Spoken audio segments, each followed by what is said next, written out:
తండ్రి, కుమార, పరిశుద్ధాత్మ నామంలో అందరికీ వందనాలు. హల్లెలూయా మినిస్ట్రీస్ వారి దేవుని శుభవార్త. న్యాయాధిపతులు 5వ అధ్యాయము 31వ వచనం. ఆయనను ప్రేమించువారు బలముతో ఉదయించు సూర్యుని వలె నుందురు. ఈ వాక్యం సెలవిస్తుంది, దేవుణ్ణి ప్రేమించే వారి జీవితాన్ని పరిశుద్ధ గ్రంథము ఉదయించే సూర్యునితో పోలిస్తుంది. సూర్యుడు ఒక్కసారిగా మధ్యాహ్నపు ప్రకాశముతో రాడు, క్రమముగా చీకటిని తొలగిస్తూ తన మహిమను వెల్లడిస్తాడు.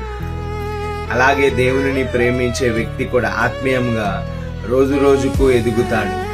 సూర్యుడు మేఘాల వెనక దాగిన తన శక్తిని కోల్పోడు. అలాగే విశ్వాస జీవితంలో కష్టాలు, పరీక్షలు, అవమానాలు, ఆర్థిక ఇబ్బందులు వచ్చినా దేవుని ప్రేమలో నిలిచిన వాడు తన బలాన్ని కోల్పోడు. ఎందుకంటే అతని బలం పరిస్థితుల నుండి కాదు, దేవుని సన్నిధి నుండి వస్తుంది. చీకటి సూర్యుని జయించలేదు, సూర్యుడి చీకటిని పారద్రోలుతాడు. అదే విధముగా దేవునిని ప్రేమించి వారి జీవితంలో శత్రువులు, పాపం, భయం, నిరాశ అంతిమ విజయం పొందలేవు. చివరకు దేవుని మహిమ వారి ద్వారా ప్రకాశిస్తుంది. దేవుణ్ణి ప్రేమించే వ్యక్తి పరిస్థితులను బట్టి బ్రతకడు, దేవుడి సన్నిధిని బట్టి ప్రకాశిస్తాడు. ఈరోజు నీ కొరకు ఈ శుభవార్త.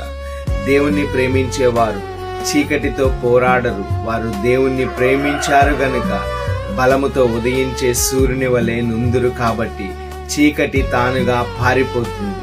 ఈ రోజు నుండి మీ జీవితం బలముతో ఉదయించు సూర్యుని వలె నుందునుగాక. ఆమేన్. దేవుడు మిమ్మల్ని దీవించునుగాక. God bless you all.